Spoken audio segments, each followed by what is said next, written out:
Et nous vous proposons de traiter ces enjeux à partir d'un thème central dans la pédagogie Montessori, qui est le phénomène de l'attention de l'enfant, autrement appelé concentration.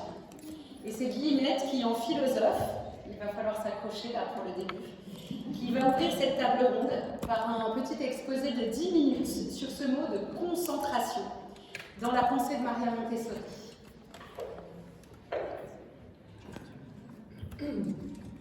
Ça va? Alors, je vais pas être technique vidéo vol. Donc, je travaille sur une thèse en philosophie, sur les fondements philosophiques, et l'enjeu de la question de la concentration chez Maria Montessori tient pour moi une place importante, puisque je travaille sur le sens spirituel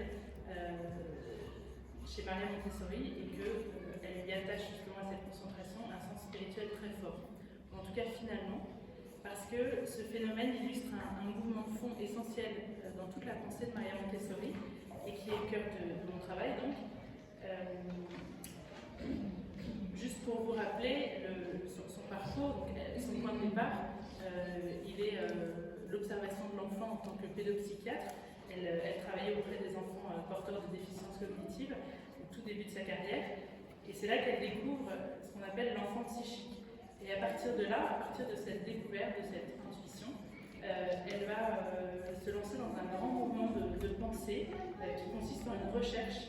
Pendant toute sa vie, elle s'est efforcée de comprendre et de revenir sur ce qu'elle a perçu chez ses enfants pour fonder du point de vue théorique cette intuition. Donc il n'y a aucune rupture radicale dans ce mouvement de pensée dont je vous parle. C'est vraiment un approfondissement, ou plutôt une reconnaissance de ce qu'elle a perçu, un retour réflexif pour vraiment le comprendre pleinement. Donc voilà, donc même plus que d'une intuition, moi je parle d'une révélation dans mon travail de thèse, avec toute la force spirituelle qu'a ce mot. Donc mon analyse de la concentration chez Montessori, c'est une analyse d'un mouvement de pensée qui est très ample, qui traverse toute son œuvre, que je vais partager avec vous, et pour essayer de vous montrer en quoi cette évolution, cette précision de sa pensée aboutit sous l'influence philosophique de Simone Weil. Alors ça, c'est mon interprétation, hein, on n'a aucune preuve matérielle qu'elle ait lu Simone Weil, mais vu tout ce qu'on découvre quand on comprend ses deux pensées, c'est assez fort, et on peut vraiment voir que c'est très plausible qu'elle se soit inspirée de l'appareil conceptuel de Simone Weil.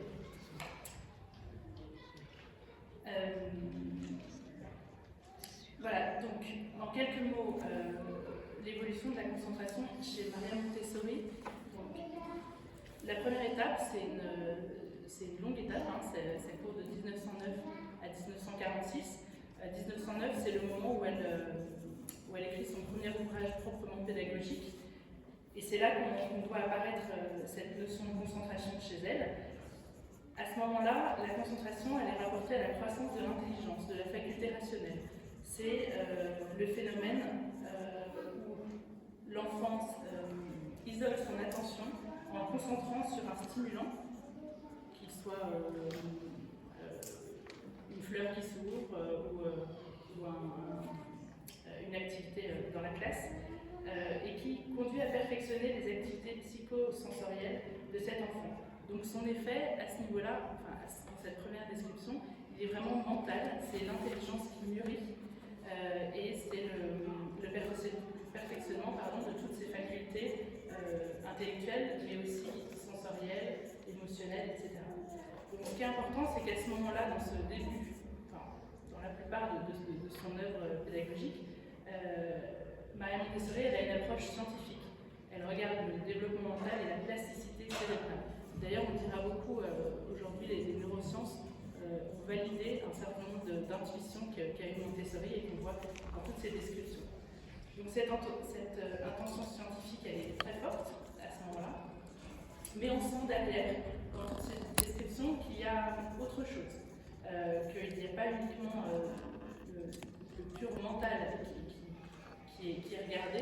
On sent une certaine ambivalence, on le sent dans des termes, quand Maria Montessori idée de détachement, de recueillement. Elle soulève aussi un aspect contemplatif très fort.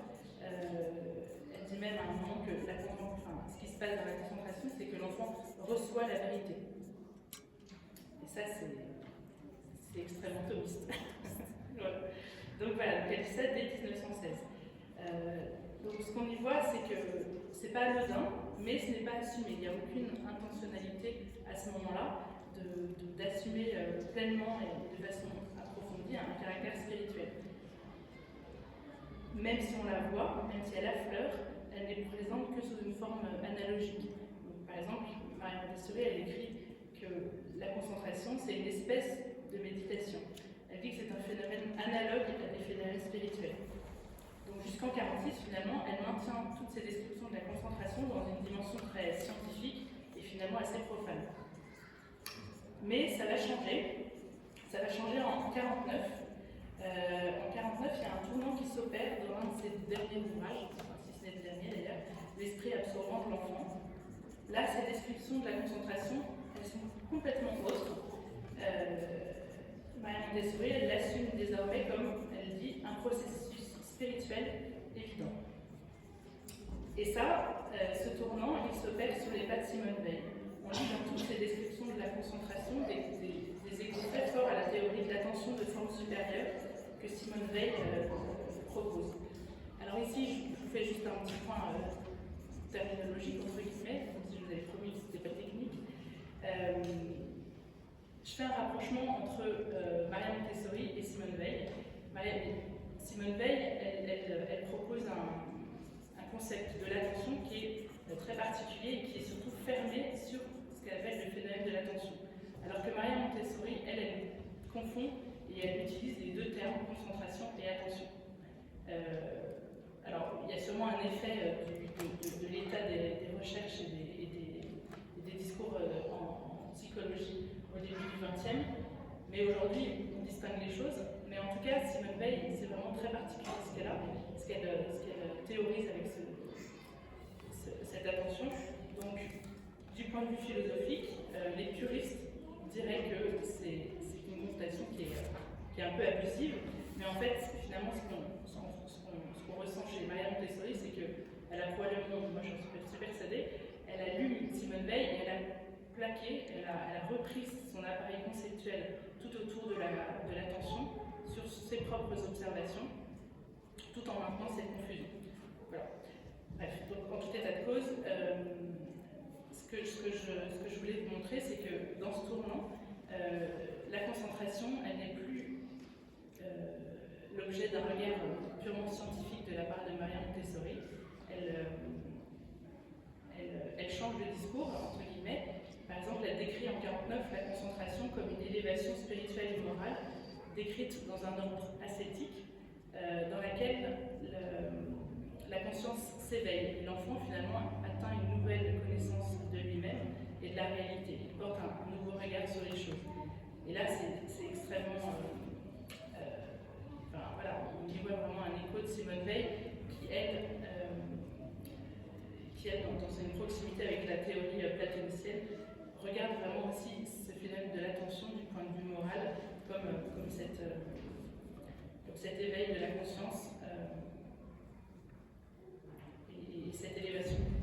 Un deuxième marqueur weilien, c'est la dialectique de détachement et d'union qui est désormais attachée à la concentration. Marie-Montessori, elle décrit désormais en 1949 que l'enfant se détache de lui-même du monde pour acquérir le pouvoir de s'y unir. Donc ça, c'est une vraie rupture par rapport à ses écrits d'avant, où elle parlait de la concentration comme un phénomène dans lequel l'enfant s'isolait du monde, justement. Là, elle fait un pas de plus, et donc elle décrit ce processus de l'enfant qui se détache, mais pour mieux y revenir, finalement, pour mieux atteindre le monde. Là aussi, comme chez Simone Weil. Ensuite, encore une troisième rupture, la volonté. Le concept de volonté disparaît complètement du propos de la concentration. Dans les années précédentes, la concentration, c'était, elle écrivait, ce travail supérieur de l'intelligence qui s'accomplit par une action d'attention et de volonté intérieure. Et elle faisait des descriptions assez classiques de la concentration, de l'enfant qui plisse ses yeux, qui fait un effort pour tendre son esprit un effort intentionnel très fort. En 49, c'est complètement l'inverse, il n'y a plus de volonté intentionnelle, mais une obéissance. L'enfant se soumet aux forces intérieures et aux guides intérieurs, et finalement, s'il y a une volonté qui s'exerce, ça n'est que celle de la nature en enfant. Et enfin, quatrième marqueur de ce tournant vénien, c'est l'aboutissement du phénomène de la concentration dans l'amour. Et ça, c'est un nouvel élément qui apparaît dans ces années 40. L'amour naît de la concentration. La concentration a un effet agapologique.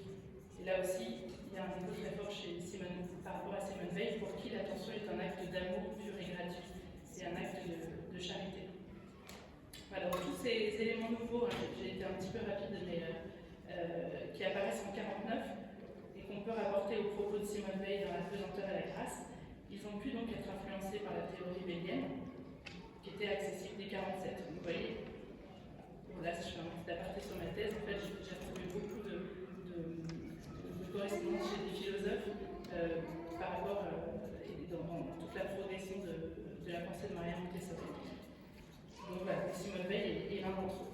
Et donc sur les pas de Simone Veil, avec l'aide de tout cet appareil conceptuel que Simone Veil attache à son concept, à sa catégorie de l'attention, Maria Montessori, finalement, elle exprime ou elle fonde dans cet effort de théorisation qu'elle a depuis le début, de vouloir théoriser ce qu'elle a perçu et finalement le valider. Elle fonde ce caractère spirituel de la concentration qu'elle sentait chez les enfants au tout début et qu'elle avait du mal qu'elle exprimait et donc elle avait du mal à expliciter le caractère spirituel. Donc dans ce passage, ce qui est intéressant aussi, c'est qu'elle déborde du cadre psychologique qui était le sien au début, et elle passe sur un terrain philosophique en allant chercher chez Simone Veil des catégories conceptuelles qui lui permettent ce travail de fondation. Donc maintenant reste une question, c'est de savoir quelle compréhension de ce caractère spirituel on garde et qu'est-ce qu'on doit y comprendre. Donc ce qu'on vient de voir, c'est que Maria Montessori, elle dépasse l'idée de concentration, cet acte intentionnel dont on parlait tout à l'heure, de tendre son esprit et d'y mettre toute sa volonté pour essayer de percer. Et finalement, elle atteint plutôt le sens de l'attention, justement.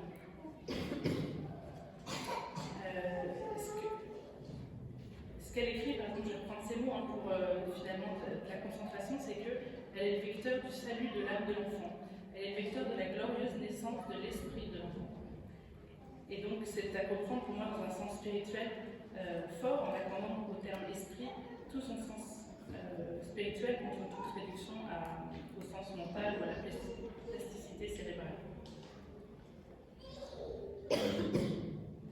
Donc ce qui se joue finalement dans la concentration, ce qu'on voit dans ce tournant veillien, c'est pas seulement l'intentionnalité d'une mémorisation, l'intentionnalité d'une acquisition de connaissances, d'une maîtrise de connaissances, de compétences, c'est plutôt, il s'agit de contempler, de s'éveiller au réel, d'entrer au réel, en contact avec le réel, dans l'amour.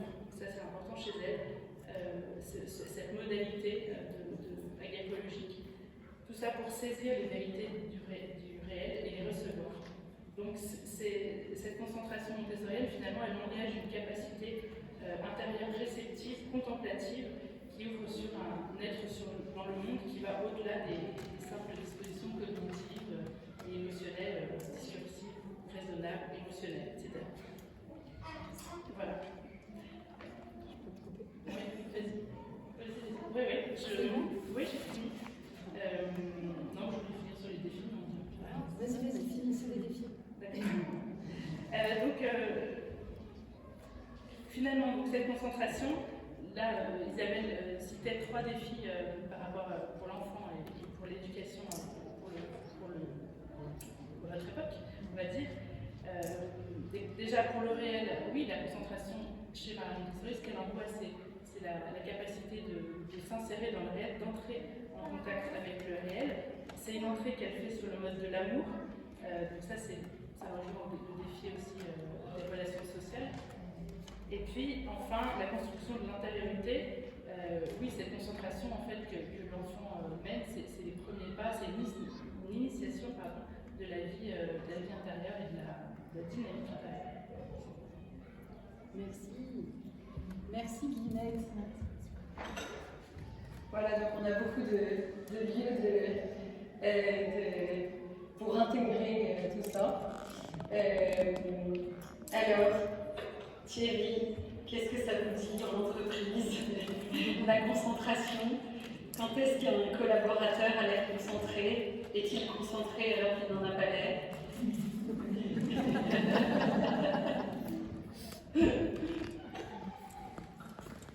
Il faut que je fasse un petit préalable parce que moi je suis un cancre, je suis un paresseux, et on m'a dit toute ma vie qu'il fallait que j'arrête de regarder les oiseaux par la fenêtre. J'ai fait 9 écoles entre la 6e et la terminale, donc j'ai fait beaucoup d'études, enfin beaucoup d'établissements. Et je dirais que, étant d'une nature plutôt passionnée, à l'inverse, quand le sujet ne m'intéresse pas, je fuis quand je peux, je chahute quand je ne peux pas fuir, et donc j'ai une tendance plutôt à aller jusqu'à la destruction des sujets qui ne me touchent pas. J'ai toujours apprécié les profs qui me racontaient des histoires. J'ai toujours détesté ceux qui m'obligeaient à apprendre. Et on reconnaît tous cette magnifique phrase de Maria Montessori qui dit que le cerveau d'un enfant n'est pas un réservoir que l'on doit remplir, mais une source que l'on doit faire jaillir. J'aurais aimé comprendre ça plus tôt, quand j'étais jeune, mais même si je l'avais compris plus tôt, qu'aurais-je pu faire face au système qui nous contraint à faire rentrer dans notre réservoir, aussi ouvert ou entrouvert soit-il, de force, de grève et de force. Et donc j'ai toujours pris la concentration comme une injonction.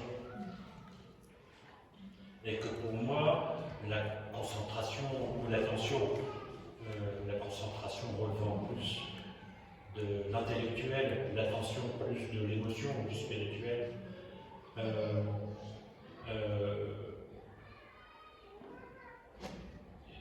j'ai tendance à... Enfin, ça me donne de mauvais souvenirs, le mot concentration. Ça ne peut pas être une injonction, on ne peut pas nous obliger à nous concentrer. Et si quelqu'un nous reproche de ne pas être concentré, je pense que c'est à lui de se poser des questions, de savoir pourquoi. En aucun cas, c'est celui qui écoute, qui est responsable de ne pas être concentré. Vous voyez, là par exemple, on n'est pas encore sorti. Eh bien, si vous étiez désintéressé par nos propos, vous auriez la liberté de partir. C'est une liberté qu'on n'a pas à l'école. Donc prenez-la si vous le souhaitez.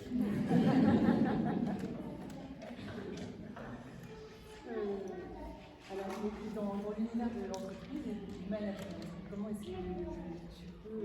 Alors, dans l'univers de l'entreprise, et d'ailleurs, on vous a remis un petit flyer des analogies que j'ai pu faire entre la pédagogie montessorienne et puis ce que j'ai appliqué dans mon entreprise. Il faut que je vous dise avant, parce que mon métier, c'est laveur de vitres. Donc, vous passez d'une philosophe à un laveur de vitres à comment on dit, une psy avec canapé.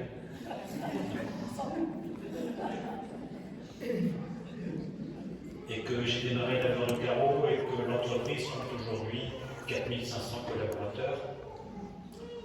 Et donc, c'est dire si la méthode, la philosophie, la pensée montessorienne est économiquement efficace également. Mais je pense que Montessori est partout.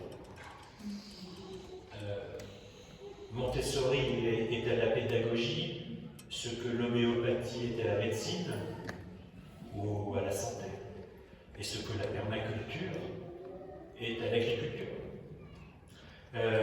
C'est-à-dire, on retrouve toujours Ce terme « apprends-moi à faire seul », on tourne autour de ça. Et puisque je suis paresseux, j'ai été très à l'aise dans l'idée d'apprendre à mes collaborateurs à faire seul. Et donc, moi, le fait qu'ils soient concentrés ou pas, à vrai dire, je m'en foutais un peu.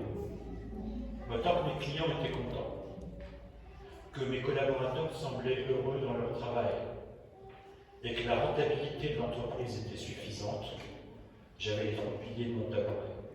Après qu'ils soient concentrés ou pas, qu'ils agissent dans un geste mécanique ou intuitif ou émotionnel, j'ai envie de dire c'est leur problème. Moi, souvent ma réponse au management, ça a été démerde-toi. Et d'ailleurs, j'avais une affiche derrière mon bureau, il était marqué en grand, alors pardon, vous allez être choqués par la brutalité du propos, mais il était marqué en grand, si tu ne fais pas partie de la solution, c'est peut-être que tu fais partie du problème.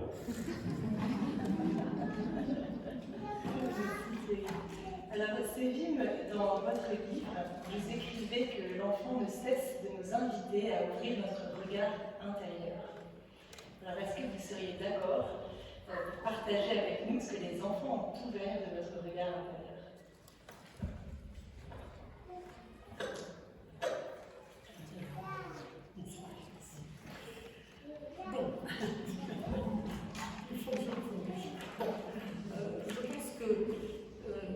L'enfant m'a beaucoup appris, parce que je suis passée de l'adulte à l'enfant, et je me suis dit, mais pour avoir ce contact, cette relation avec l'enfant, il faut que je me mette à sa place et que lui trouve sa place avec moi.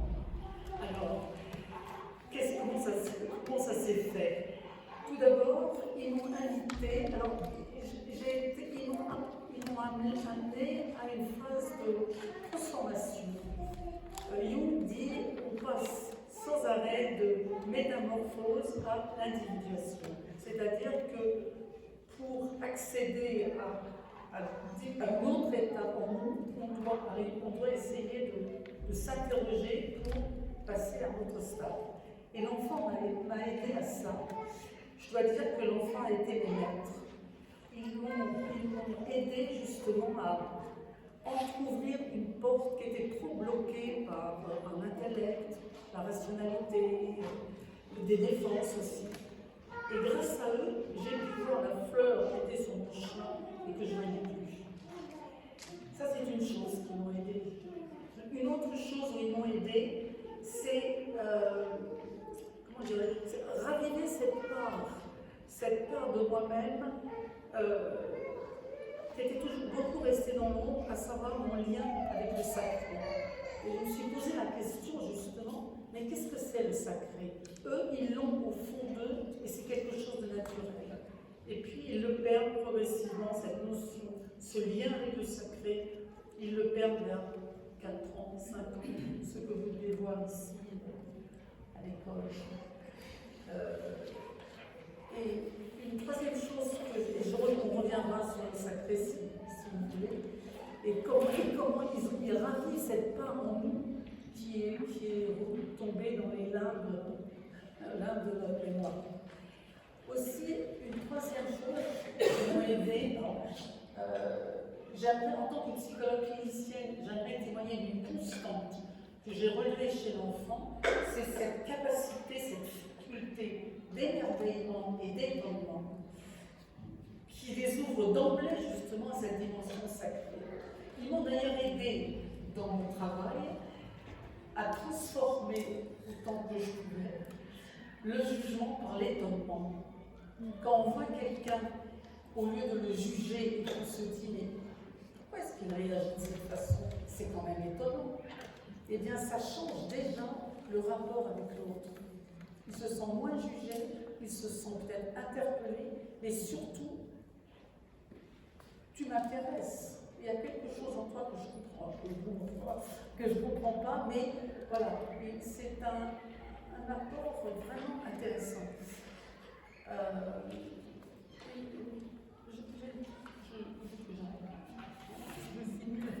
Continuez. Et je voulais dire que l'enfant, c'est là. C'est vraiment la spiritualité à ses origines. Il ne le sait pas, et c'est ce qui fait sa force.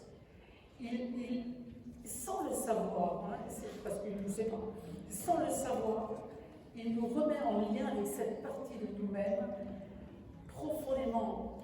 On a tous cette partie en nous qui aspire à sa vérité, qui aspire à la vérité de notre existence.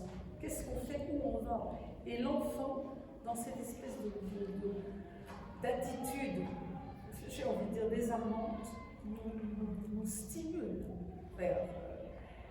Il touche, j'ai envie de dire, il touche et réanime ce souffle qui traverse tous les grands mythes, que ce soit le Cantique des Cantiques, que ce soit les Upanishads, les Évangiles, tous les grands mythes universels disent en fait la même chose, hein, ont ce même souffle. Et ce souffle continue à battre dans l'inconscient collectif depuis la nuit des temps. Et l'enfant, c'est comme si le tout jeune enfant, l'âme, j'ai envie de dire, le tout jeune enfant, en est le dépositaire. Donc c'est bon, c'est très grand, c'est assez extraordinaire de voir. C'est-à-dire c'est extraordinaire et en même temps, ça nous remet, comment j'ai envie de dire, ça nous remet en question, mais en question fondamentale. Comment est-ce que je peux répondre à ça? Et qu'est-ce que l'enfant me fait en moi pour que je bouge ma vision de la vie, ma vision des choses? Donc il m'a beaucoup bousculé, et moi je l'ai peut-être un peu bousculé aussi, donc on est quitte.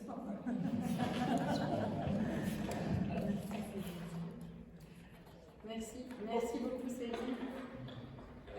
Alors on voit que la vie intérieure aide la personne à se découvrir, à surmonter ses peurs.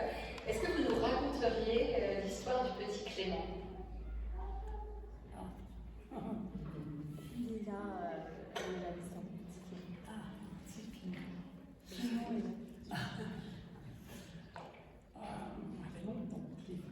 Alors, le petit Clément, le petit Clément, il avait 4 ans. Il avait 4 ans. Oui. Et il arrive dans mon cabinet, il n'était pas content du tout d'être là. La maman le traîne véritablement. Et elle me dit, écoutez, moi je n'en peux plus. Elle le dit devant son fils, moi je n'en peux plus, je n'en peux pas. Il ne répond pas à ce que j'attends de lui, au moins qu'il soit moyen en classe, c'est le dernier. Donc,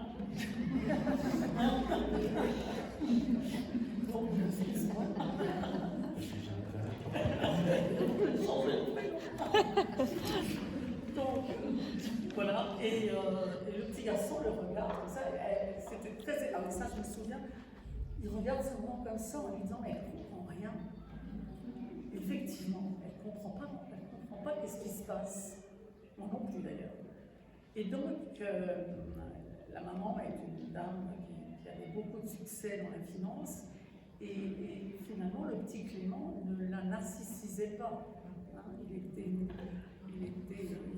n'était pas brillant. Alors, nous restons ensemble, nous restons donc seuls, et j'ai dit, mais dis-moi, qu'est-ce qui se passe? Tu sais, je dis rien, tu peux dire tout ce que tu veux. Alors il me regarde et il me dit, non mais écoute, j'ai un secret, j'ai une tâche. J'ai dit, tu as une tâche. C'est quoi ta tâche? Ah, je ne peux pas te le dire maintenant. Et je lui dis, écoute, moi j'ai une boîte à secrets en haut de mon placard. Quand on a un petit secret ou un grand secret et qu'on n'a pas envie de le dire, tu peux écrire ton secret sur une feuille de papier et puis on va le garder en haut. Bon. Et puis, il commence à me poser des questions que rarement les enfants me posent, c'est-à-dire sur la vie, sur le sens de la vie, sur la mort, à quoi ça sert de vivre, est-ce qu'on peut mourir, est-ce qu'on peut choisir de vivre, enfin des questions de petits philosophes. Bon, je reste interloquée, alors qu'en classe, nul. Je dis, écoute, on va essayer d'avancer. Écoute, bon, et puis on a commencé par le jeu, il a beaucoup joué, il avait une imagination extraordinaire. Et puis un jour, je vais faire rapide, un jour il revient et il me dit, écoute, je voudrais qu'on prenne mon papier qui est dans la petite boîte. Bon, on prend le papier, on descend, et on a fait un peu comme un rituel. Je pense que pour les enfants, d'instaurer des rituels, c'est très important. Alors je lui ai dit, attends, on va faire une petite cérémonie. J'avais une petite bougie, on a ouvert une petite bougie, et je dis, tu vois, le fait que tu ouvres, que tu donnes ton secret, c'est un moment clé, c'est un moment important. Tu vois, et on va le fêter. Alors on a pris son temps, et puis il m'a tendu, non, il avait 5 ans, il a tendu son petit papier, et là-dessus, il y avait, il ne pouvait pas écrire Dieu, mais il a écrit D, et puis il m'a dit, tu sais, j'ai honte de te le dire, mais je crois en Dieu, et ma famille n'y croit pas. Donc, si je leur dis, ils vont tous se moquer de moi, et je serai encore plus seule. Alors, je suis naturellement très émue, très touchée. J'ai dit, écoute, est-ce que tu veux qu'on mette quelqu'un dans le secret, quelqu'un de ta famille? Ça peut être une grand-mère aussi, si tu ne veux pas tes parents. Tu choisis. Et alors il me dit, non, je voudrais que ce soit papa. Papa qui est le grand accent aussi dans la constellation familiale. Donc, la fois prochaine, on a papa qui arrive, et très touché, d'ailleurs très ému le père. Et on lui explique ce qui s'est fait, ce qui s'est dit pendant la séance. Et à ce moment-là, cet homme qui est impressionnant, grande carrière, très impressionnant, il dit, est-ce que je dis, écoutez, il a des larmes aux yeux, et il dit, écoutez, mon fils, alors c'est extraordinaire, mon fils répète ce que moi-même j'ai vécu. Quel point le transgénérationnel, c'est étonnant comme ça. Des répétitions se font bon, c'est comme des couches, hein, comme un millefeuille, hein, ça se met les uns sur les autres. Et alors le père a été vraiment, j'ai beaucoup estime,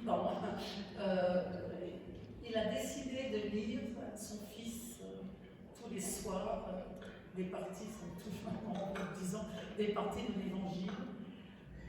Et il dit, mais voir, vous savez, dans mon enfance, je ne pouvais pas non plus le faire.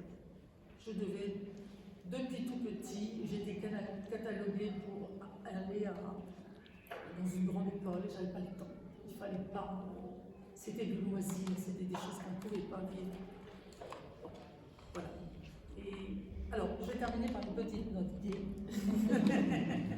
En partant, parce que c'est ça l'enfant. L'enfant, il est tellement mobile dans son monde intérieur.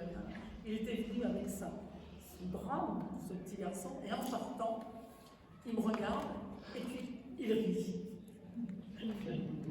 Et alors je lui demande, mais pourquoi tu ris? Pourquoi tu ris? Et alors il me dit, je peux te le dire. Je dis, comment tu peux me le dire? Et il me dit, tu ressembles à mon chien.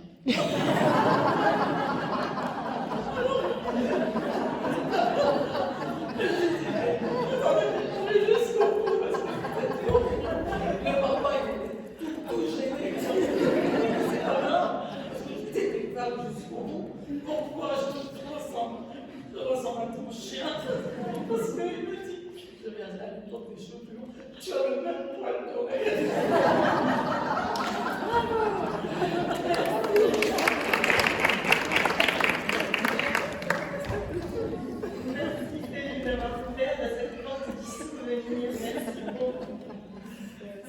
Ce qui me touche beaucoup, moi, c'est de voir que finalement, quand on a l'âme atrophiée, il est difficile de se développer pleinement, voire d'être heureux, et d'avoir confiance en soi, tout simplement. Et dans le livre de Thierry, il y a une phrase que tu as écrite plusieurs fois, Thierry, qui m'a aussi touchée. Tu dis, en fait, la confiance en soi, c'est le courage de continuer, même dans le flou, dans une réalité compliquée. Est-ce que tu peux nous raconter aussi un peu comment tu as eu cette confiance pour lancer cette grande aventure dans l'entreprise? je vais faire comme ça, je vais raconter une histoire. Enfin, en tout cas, c'est ça qui me vient à l'esprit. Comme je vous l'ai dit, j'étais un camp dont j'avais des bulletins de notes épouvantables, soulignés en rouge, etc. Très mauvaise appréciation.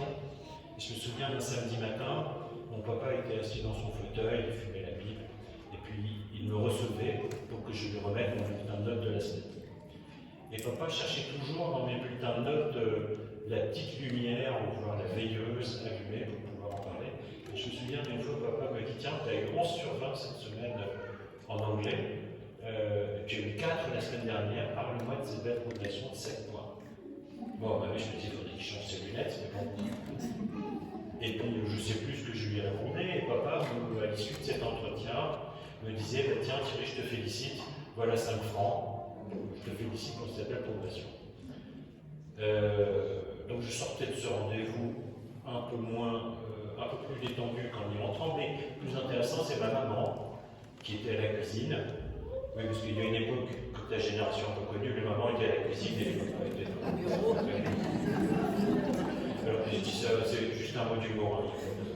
Il n'y a pas de message machiste, tout ça, parce qu'il faut surveiller chacune de ses paroles.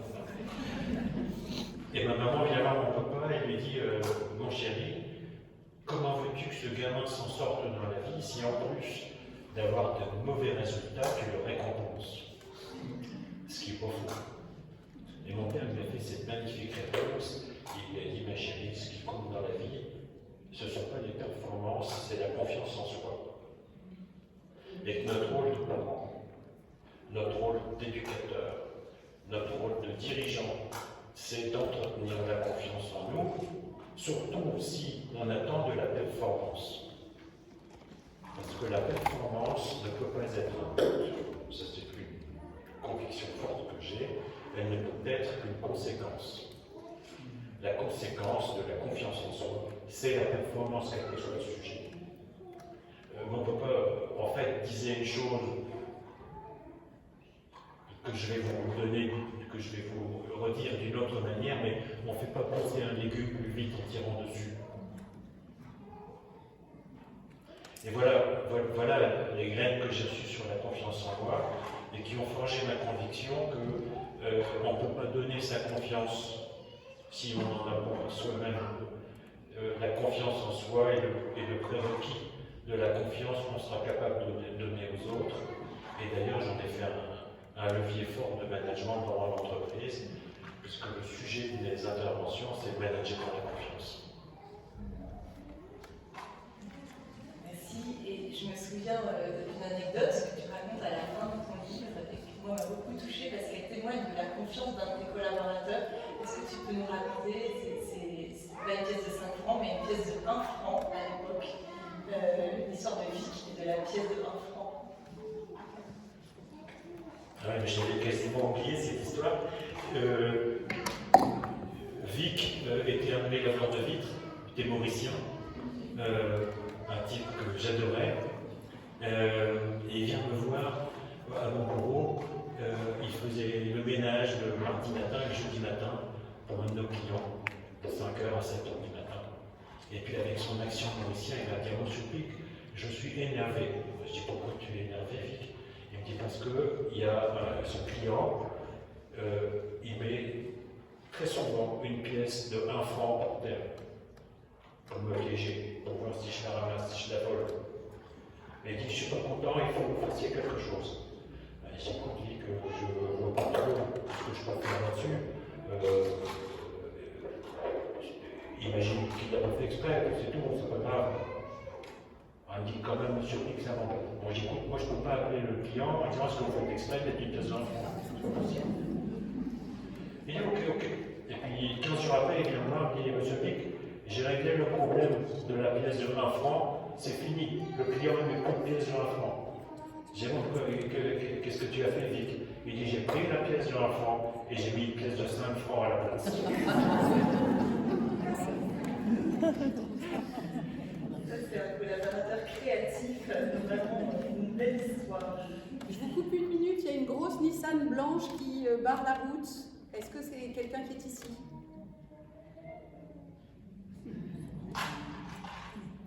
part de grosses Nissan dans la salle.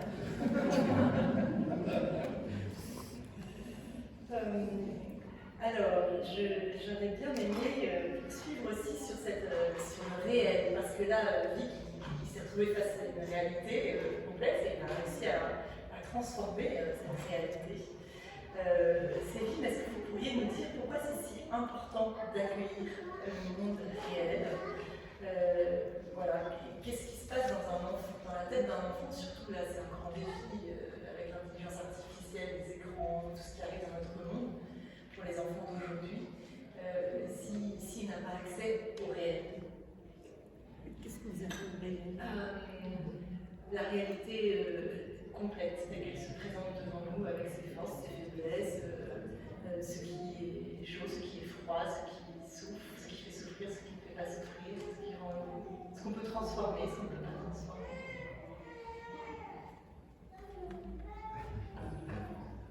Tu fais 5 minutes.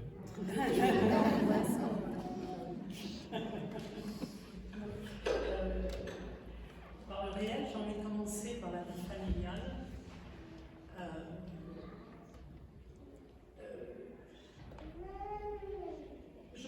L'enfant est imbuvable. Il capte tout ce qui se passe dans le milieu familial.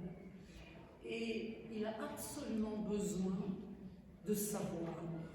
Ça, j'ai pu voir depuis 30 ans que je travaille avec l'enfant, que sa souffrance apparaît souvent, parce que l'enfant, il a une perception, il est tout petit, il a une perception sensorielle, il sent les choses sans pouvoir se les expliquer, mais il les sent. Et si on essaye de lui cacher, il sait, alors que nous pensons qu'il ne sait pas. Et j'ai eu plusieurs exemples comme ça, dont je pense à un père qui avait un cancer grave, et personne dans la famille, ni ses grands-parents, ni sa maman, ne lui l'ont dit. Et l'enfant était... C'est comme si l'enfant refusait de vivre. Il venait, il était triste, et il ne s'intéressait plus à rien.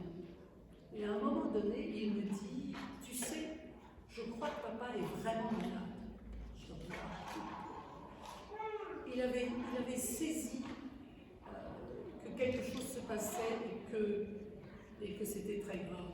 Donc, je pense que la vérité n'est pas à dire complète, mais comment vous dire, elle doit s'adapter à l'enfant, mais il faut pouvoir tranquilliser l'enfant en adaptant la vérité à lui. Par exemple, de lui dire tu as raison. D'ailleurs, j'ai demandé la permission aux parents, parce que je savais que mon papa était très malade. Il s'en est sorti d'ailleurs. Et j'ai demandé si on pouvait. Pour la maman, c'était trop dur de le dire. Je l'ai dit, et c'est extraordinaire. Ça m'a été pour moi l'enfant a complètement changé de physionomie. Il était réintégré, parce que quand on cache la vérité, on est en dehors de son cercle. On le sait et on ne peut pas le dire. C'est terrible ça pour un enfant. Et le fait que ça a été dit, il s'est complètement réintégré. Et ce qui est extraordinaire chez l'enfant, c'est qu'il n'est pas comme nous. Il arrive à rebondir excuse-moi, il arrive à rebondir et de repartir, calmer, tranquilliser. Ça, c'est extraordinaire. Et ça, c'est vraiment l'écoute. Ton exemple me fait penser à quelque chose, c'est qu'en fait, je pense que dire la vérité, c'est une marque de considération. C'est une marque de considération, bien entendu, qu'il faut l'adapter au profil de la personne à qui on s'adresse, à son âge, à sa maturité. Y mettre les formes un peu. Mais en management, on a toujours pensé dans notre entreprise que partager l'ensemble de l'information avec l'ensemble des collaborateurs, c'était un des moyens de la considération. Vous voyez, dans l'entreprise qui s'appelle Clinitex, une entreprise du nettoyage, tout le monde connaît les salaires de tout le monde.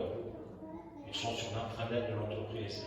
Tout le monde connaît les résultats de toute l'entreprise, qu'ils soient bons ou qu'ils soient moins bons. Tout le monde connaît la trésorerie, tout le monde sait les dividendes de l'actionnaire. Tout est transparent. Et encore une fois, c'est une démarche de vérité qui renvoie chacun à sa propre appréciation et à sa responsabilité. Parce que la richesse produite par ce qu'on appelle chez nous le naturisme managérial, c'est l'idée de tout montrer.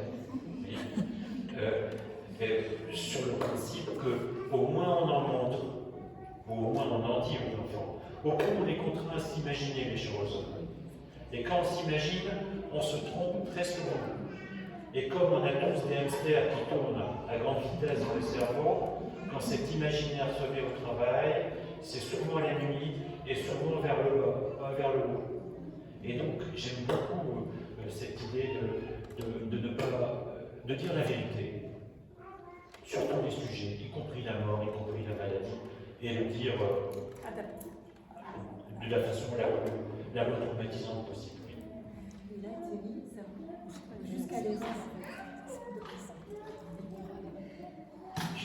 Jusqu'à l'erreur, en fait. Ce qui est très important dans les classes Montessori, c'est que les enfants ont le droit de se tromper, voilà, et de recommencer sans que ce soit un drame. L'erreur est constitutive de l'apprentissage. Et on peut aller jusqu'à dire l'erreur sans que ce soit absolument dramatique. Et dans l'entreprise, je sais que toi, tu as une pratique. Alors, on a instauré à une époque, et on a arrêté, ça n'a pas marché, le devoir à l'erreur. C'est-à-dire qu'on décernait le prix de la plus grosse erreur du mois. Avec une récompense, ce qui n'est pas du tout montessorial. Bon, ça n'a pas marché, parce que pour plein de raisons, vous imaginez. Enfin, que nous, on n'avait pas imaginé. Mais j'ai découvert dans Maria Montessori les analogies avec nos pratiques sur le droit à l'erreur. Et j'ai notamment, sur le droit à l'erreur, fait une découverte à mes yeux importante. J'ai souvent entendu dire par des managers, par des dirigeants, par des parents, bien sûr que j'accorde le droit à l'erreur, mais on ne peut pas faire deux fois la même erreur. Tu sais, mais s'il y a des phrases comme ça, comme la confiance n'exclut pas le contrôle, il y a comme ça des conneries mondiales, acceptées. Mais le droit à l'erreur, d'abord, le droit à l'erreur, c'est le prérequis à oser expérimenter. Dans les organisations où on se fait engueuler quand on fait une erreur, on est organisé, on expérimente, on oublie. Mais la découverte principale que j'ai faite, c'est que ce qui coûte cher dans une erreur, et je pense notamment à l'entreprise, ça n'est pas sa répétition, c'est sa durée. Dans les entreprises à fort pouvoir autoritaire, à jeu politique, on a tellement peur quand on se trompe qu'on masque son erreur jusqu'à la défendre, quoi qu'il en coûte, comme dirait l'autre. Et ça coûte très cher à l'entreprise. Et dans une entreprise où on expérimente, où les collaborateurs osent, et quand ils se trompent, ils le disent et font progresser leur savoir, là on a tout à gagner. Donc, ça n'est pas une répétition d'erreurs qui coûte cher, c'est la durée. C'est une demi-condition. Merci beaucoup Thierry. Vous n'avez pas évoqué, il y avait une question de boîte de chocolat. Je m'attendais à cette... Non? Vous voulez la raconter? Bah, si je dis non, ça va être embêtant. Ça, c'est un truc que j'ai démarré très tôt dans l'entreprise. En fait, il faut avoir été ouvrier pour comprendre à quel point le jour de la paye est un moment très important. C'est un moment que je qualifierais presque de sacré, au sens managérial du terme. Pour beaucoup de mes agents de propreté, pour beaucoup de mes ouvriers, c'est quelquefois les 3 jours pendant lesquels ils vont être à découvert, les 3 jours pendant lesquels ils vont pouvoir faire leur course. Et donc il faut marquer un respect infini sur ce moment. Et donc l'erreur sur une fiche de paie est quelque chose de plus qu'irritant. Je parle souvent des irritants, mais là c'est plus qu'irritant, surtout si des erreurs se répètent. Et donc, ayant compris ça très vite, parce que moi je suis un ouvrier, à chaque fois qu'il y avait une erreur sur une fiche de paie dans l'entreprise, j'avais demandé au service paye de me le signaler, de me remettre le chèque de régularisation, et j'allais chez l'agent de propreté physiquement, lui présenter nos excuses, lui remettre le chèque et une boîte de chocolat, des qualités strictes à l'époque, parce que ça conserve longtemps. J'ai dû le faire 1000 fois. Vous voyez, ça c'est de la considération en management. Ça ne marche que si c'est sincère. Ça n'a marché parce que j'adorais ce moment. Mais c'est également l'occasion de se dire qu'on peut transformer un droit à l'erreur qui est à énergie négative en comportement à énergie ultra positive. Parce que ça, je pourrais raconter ça à tous ses collègues, raconter ça à son client. Tu sais, le patron, il est venu chez moi, à chaque fois j'ai été invité à boire un café ou un Ricard, parce que j'acceptais toujours, selon l'heure. Mais c'est aussi de dire que l'erreur, à condition qu'on soit capable de faire preuve d'humilité, attention, l'humilité, c'est la seule qualité dont on ne peut pas s'affaiblir. J'ai un copain qui disait, il n'y a pas de problème avec moi. Ça m'interroge. Mais à condition qu'on soit, qu'on soit capable de considération, on peut transformer une erreur à énergie négative en comportement à énergie ultra positive. On peut toujours s'interroger sur, tiens, qu'est-ce que je peux faire de cette erreur pour que ça devienne un moment de joie. Voilà. Merci. Là, je voudrais qu'on aille dans les défis de la vie sociale, parce que c'est ton Ricard là, qui me fait penser avec mes collaborateurs. Mais Sévim, peut-être, quels sont les grands défis de la vie sociale que tu identifies, comment ajuster nos relations les uns avec les autres Au niveau de l'enfant. Oui, au niveau de l'enfant, ou même à notre niveau aussi, adulte.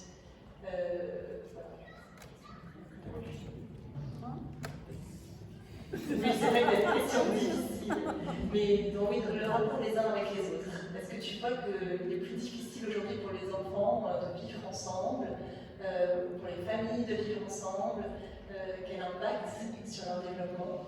Ce serait intéressant de poser la question. Oui. Moi, je voulais compléter cette question par une petite histoire que vous nous aviez donnée sur un jeune qui était arrivé et qui avait des émotions assez violentes. Ah oui. Voilà. Et comment est-ce que de raconter cet échange? Ah oui, ça fait longtemps. D'accord. Oui. Un jour, je reçois, mais ça c'était Émile, plus grand, c'est Émile qui avait 16 ans. Il venait de la ZEP, c'est-à-dire zone d'éducation prioritaire. Et je connaissais le directeur de la ZEP et il m'a dit, est-ce que tu peux t'en occuper? Il est terrible. Et alors je vois arriver donc, oui, alors on lui dit, Émile, il a envoyé 3 de ses copains à l'hôpital parce que chaque fois qu'il n'était pas content, il leur donnait des coups de baseball sur le crâne, et donc ils étaient à l'hôpital. Donc c'était grave. Donc je reçois Émile, qui est un Guinéen, qui avait 2 mètres de haut, c'était assez étonnant. Et alors je lui dis, écoute, et je me suis dit en regardant ce garçon, il faut que je m'adresse à son corps. Qu'est-ce qui se passe intérieurement en lui pour avoir cette violence? Maintenant, il faut dire, c'était il y a 10 ans de ça, mais maintenant, c'est... Bon, pour avoir cette violence. Et non maîtrisée.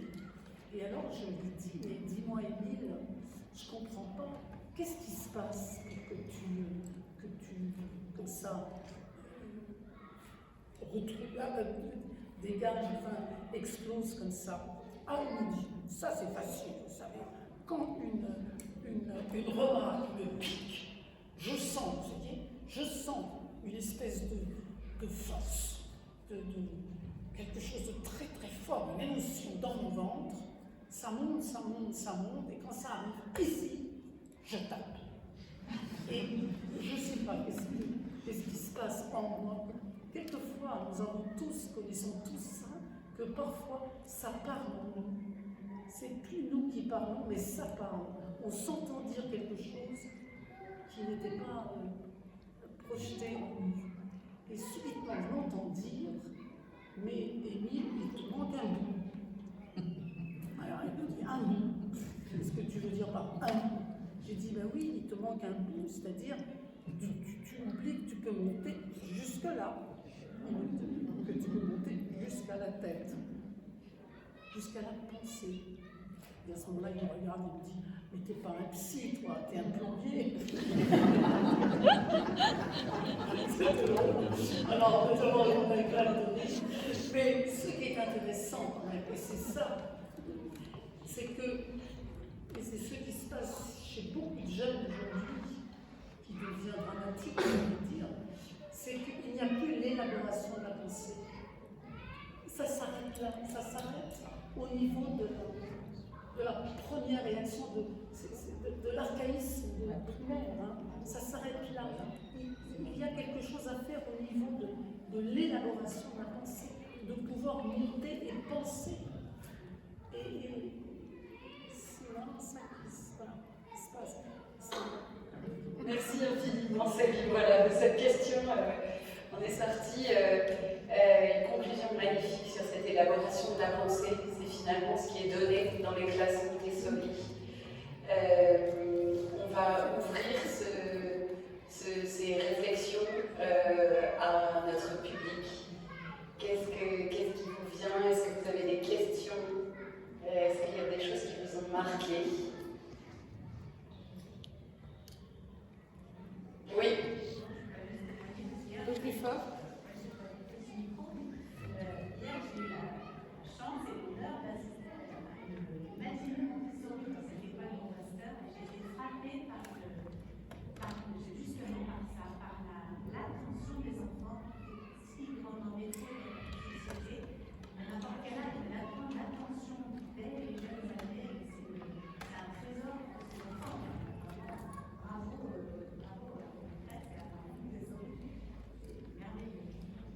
Merci Virginie. Est-ce que les Montessoriens ont des réactions sur ce qui a été dit, des compléments? Moi j'en ai une, c'est ce que vient de dire Céline justement en tant qu'éducatrice, c'est ce côté où on voit beaucoup de 3 à 6 ans. Il y a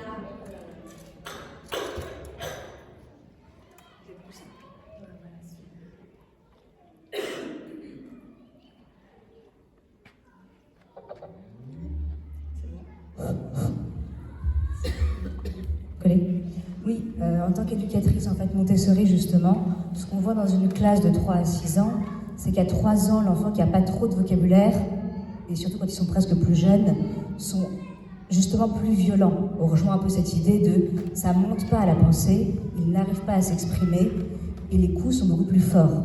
Et on a beaucoup de parents donc, qui nous disent « Mon enfant était très calme chez moi à la maison, et vous n'arrêtez pas de me dire qu'aujourd'hui, il tape. » Donc en fait, ce début de collectivité qui est un peu compliqué pour l'enfant, sans la parole et le vocabulaire qui est suffisamment riche pour gérer justement ces interactions. Et plus ils grandissent, grâce justement, je trouve surtout aux âges mélangés, où en fait ils apprennent des grands, ils voient les grands, le grand qui a 3 ans de plus, qui gère l'interaction sociale, il apprend en fait assez rapidement par mimétisme à le faire, et donc à se calmer, et assez rapidement, au bout de 6 mois, peut-être 1 an pour certains s'il y a besoin, vers 4 ans, en fait, l'enfant quitte cet état un peu de violence physique dans le groupe pour retrouver ce que le parent connaissait d'une certaine stabilité émotionnelle. Et donc ça, c'est vrai que c'est assez... c'est la chance qu'on a en Montessori de pouvoir leur permettre ça, en fait. Merci beaucoup.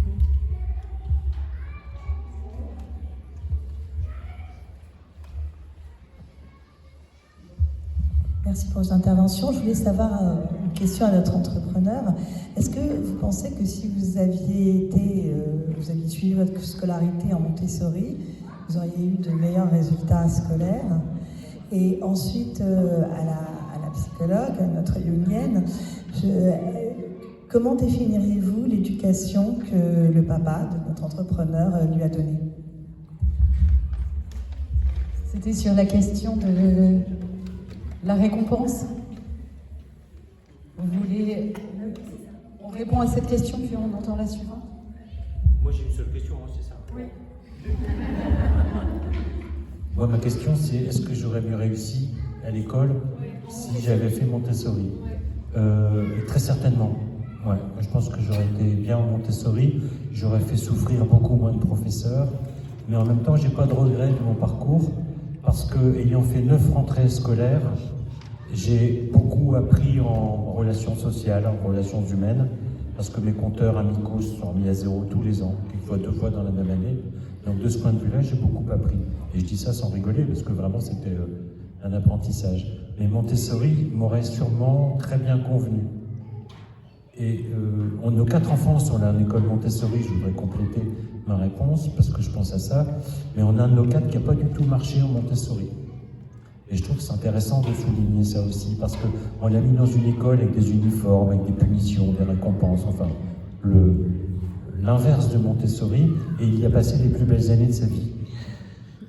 Et donc, je pense que c'est intéressant de souligner aussi qu'il y a des périodes de la vie où on a besoin de liberté. Il y a des périodes de la vie où on a besoin de cadre. Il y a des périodes de la vie où on a besoin de tenter des expériences inavouables à ses parents. Il y a des périodes comme ça. Et de même qu'en management, le management qu'on pratique dans notre entreprise peut rendre des gens très malheureux. Mais depuis qu'on a pris conscience de notre alignement managérial, on repère tout de suite ceux qui ne sont pas faits pour notre management. Et on se rend service mutuellement en se séparant. Et ça se passe très bien. Donc oui, en tout cas, pour répondre à la question, je pense que j'aurais été un bon montessorien, parce que là, aujourd'hui, maintenant que je suis patron, quand je regarde dans le rétroviseur, je me dis, si j'avais pas été patron, j'aurais sûrement été syndicaliste. Quelle était la question déjà? La question c'est comment définiriez-vous l'éducation, le type d'éducation du papa de votre voisin?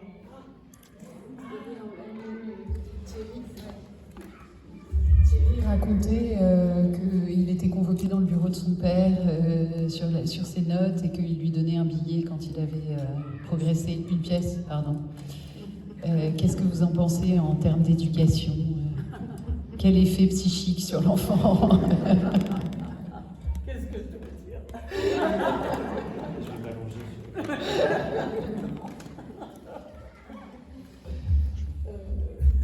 C'est presque à vous de répondre. Qu'est-ce que ça vous fait?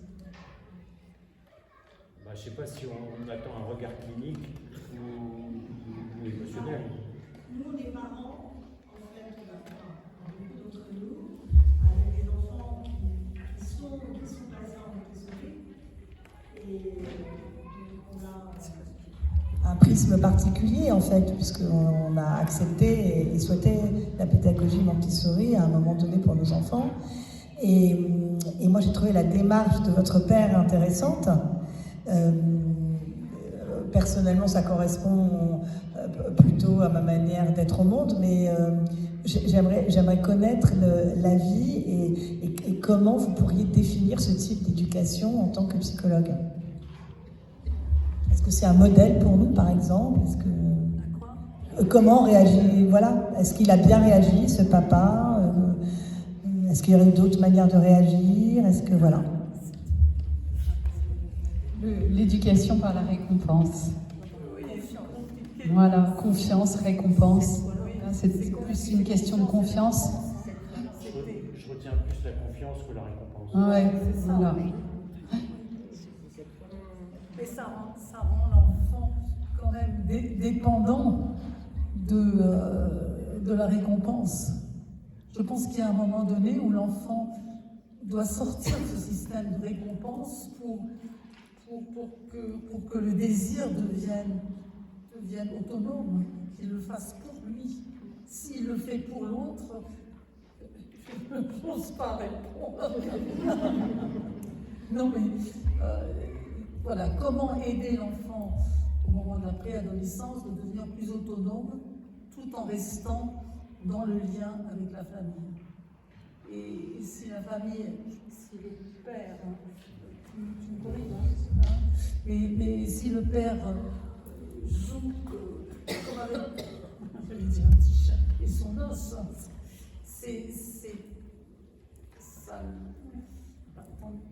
c'est compliqué pour moi de répondre parce que je ne pas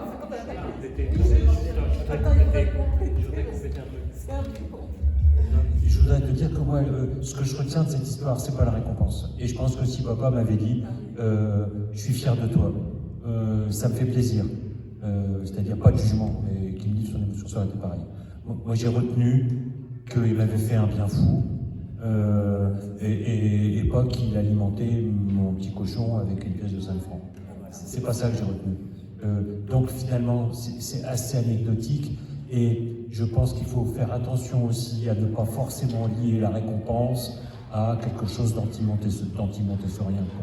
Il y a la façon dont c'est fait qui peut influer sur la puissance, sur la dépendance à la récompense. Le danger, c'est la dépendance à la récompense. Mais si on trouve les moyens de récompenser dans une forme de reconnaissance sans créer de dépendance, ben, finalement, on est dans l'esprit montessorien, à mon avis. Merci Sylvie, merci. Tu veux compléter ?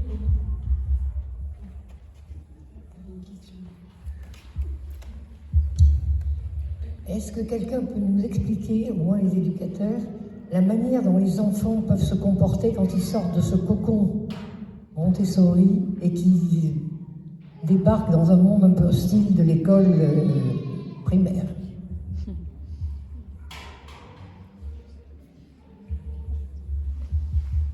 En fait, pour compléter votre question, c'est un saut. On n'est plus dans l'enfance, on n'est plus dans l'adolescence, mais l'âge adulte. On arrive dans le monde professionnel. Le monde professionnel, aujourd'hui, globalement, c'est la performance.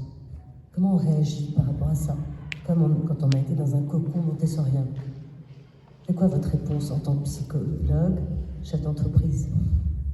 Et montessorien aussi, est-ce qu'il y a une montessorienne qui veut... Alors moi, je veux bien répondre. Oui, moi, je veux bien répondre. Oui, je veux bien répondre. Écoutez, moi je considère que si on fait bien son travail, et son travail c'est de construire la sécurité intérieure et la confiance en soi chez l'enfant, et si ça c'est en place, alors je pense qu'il est capable de s'adapter à des environnements différents. Vous voyez, pour nous l'essentiel il est là. C'est comment on va créer un environnement qui va permettre à l'enfant d'être en sécurité, de construire l'estime de soi, la confiance en soi, et après il y va. Vous voyez? Et donc si on fait bien son travail, hein, voilà. Après, hein, mais en général, on fait bien son travail. Merci beaucoup. Oui, je voudrais revenir sur ce mot de cocon. Une classe n'est pas un cocon. C'est un lieu de vie, d'échange. Il n'y a pas de surprotection. L'enfant, tous les matins, arrive des petits bouts de 3 ans qui vont décider eux-mêmes ce qu'ils vont faire de leur journée. Enfin, ils sont face à eux-mêmes très tôt dans la vie. Et donc, après, justement, quel que soit l'environnement, ils sauront trouver leur chemin, je pense, parce qu'ils sont confrontés, ils ne sont pas protégés.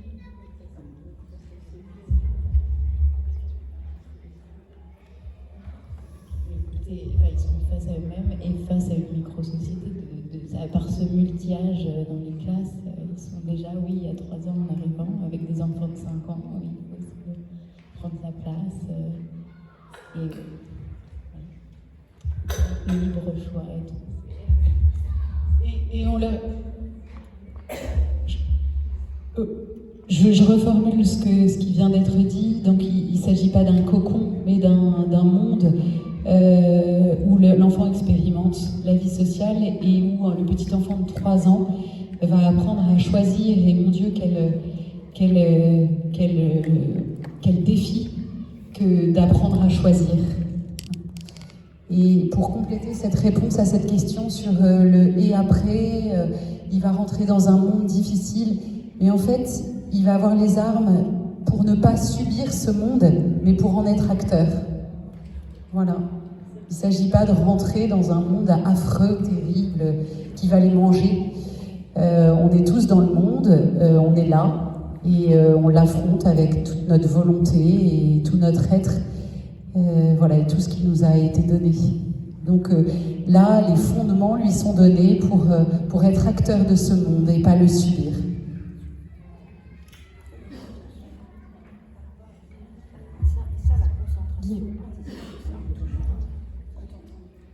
Et Guillemette, est-ce que vous pourriez nous parler de la joie parce que j'ai l'impression que vous en avez parlé sans vraiment encore la nommer, mais que c'est lié au travail huélien, me semble-t-il, et je trouve que c'est une dimension importante, la joie chez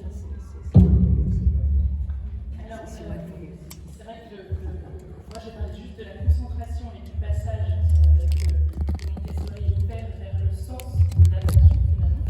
C'est pour ça que j'essaie de préciser un peu ce qu'aujourd'hui on parle de la concentration et de l'attention de façon différente, mais elle, en mélangeant les deux, elle parle finalement à la fin plus d'attention et elle le fait dans le cadre du travail de l'enfant.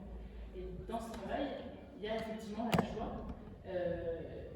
Et là encore, la joie, au départ, elle aperçoit dès le début cette joie qui se manifeste chez l'enfant dans le fait de travailler, dans le fait de se concentrer. Mais après, elle lui assigne un sens encore différent, qui n'est plus cette joie uniquement émotionnelle, qui est une joie un peu supérieure, spirituelle finalement. Et donc c'est ça qu'elle touche. Et c'est en fait ce qu'elle voit dans l'enfant finalement, c'est la profondeur spirituelle de l'humain. En fait, elle voit l'humain à travers l'enfant et elle voit tout ce qui s'attache à cette dimension spirituelle qui va être à la fois le travail et son sens spirituel, la joie, les émotions et leur sens spirituel de son côté. Donc eux, c'est attaché, tout ça fait partie de la même sphère de ce qu'elle voit chez l'enfant. Dans le travail, et ce qui est beau, c'est dans le travail le plus manuel, le plus physique, c'est là où l'être humain rentre dans le réel, s'insère dans le réel, et finalement s'énerve. Et ça, c'est le merveilleux mouvement qu'on voit chez elle et qu'elle perçoit chez elle. Merci beaucoup. Je voulais revenir sur cette question que moi-même je me suis posée quand on est entré à la petite école, parce que j'ai vraiment l'impression d'être entrée moi-même dans la petite école du Bon Pasteur quand mon fils a commencé ici il y a 3 ans. Moi étant chef d'entreprise, toujours à 300 km/h, assez dur, etc., je me suis retrouvée attirée. Je savais qu'il y avait quelque chose de vraiment intéressant là-dedans et c'était assez expérimental. Et une des premières questions que j'ai posées à ces formations de parents du mardi soir, ça dépend, c'était, justement, c'était celle-ci. Mais après, comment on gère le contraste entre ce que j'imaginais être le monde des bisounours, je l'ai appelé comme ça, et puis la vie réelle en fait. Et j'avoue que après 3 ans de formation et 3 ans, donc mon fils va avoir 6 ans maintenant, il va sortir de l'école cette année. Je vois maintenant en lui une personne qui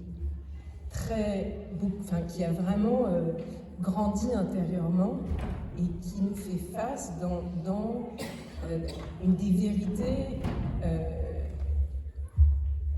fondamentales. Et quand je l'entends dire certaines choses du type Ça paraît très simple. Mais pourquoi tu marches aussi vite, maman? Ou s'il te plaît, ne crie pas. Je me dis, waouh, il a quand même, parce que je suis quelqu'un de pas facile, il a quand même le cran de me dire des choses comme ça, sur du haut de ses 5 ans et demi. Je me dis, je crois qu'il y a quand même une réussite là-dedans.